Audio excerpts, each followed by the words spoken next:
Comment tu fais pour lire tous les instruments dans la partition? En fait, ça prend beaucoup de temps.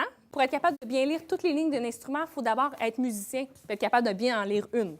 Donc, dans le cas où on a fait l'apprentissage du piano ou de la clarinette ou peu importe l'instrument, on est capable de bien lire la musique, bien, le principe est le même, sauf que dans la partition du chef, moi, j'ai tous les instruments.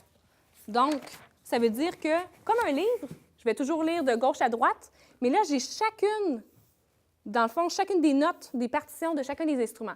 Fait que je vais avoir, exemple, la flûte, le hautbois, la clarinette, le basson, je vais avoir des cuivres, je vais avoir les cordes, trompette, trombone, tuba, puis après ça, je peux avoir des percussions et toutes les cordes en bas ici. Donc, ça veut dire que moi, d'un seul coup, il faut que je sois capable de lire comme ça, très rapidement, et tourner la page. Donc, bien entendu, ça veut dire que quand je lis une partition, je l'ai vraiment beaucoup étudiée auparavant. J'ai passé beaucoup de temps à regarder chacune des lignes, à la mémoriser, pour qu'après ça, quand je suis devant l'orchestre, je peux naviguer rapidement d'une ligne à l'autre pour bien savoir quelle section dans l'orchestre a besoin de mon aide, puis qu'est-ce que je devrais faire ressortir de la partition. C'est comme s'il y a 30 personnes qui parlent en même temps, puis j'ai les 30 personnes, moi, qui parlent en même temps dans ma partition, tandis que les musiciens, eux, ils ont seulement leur partie à eux.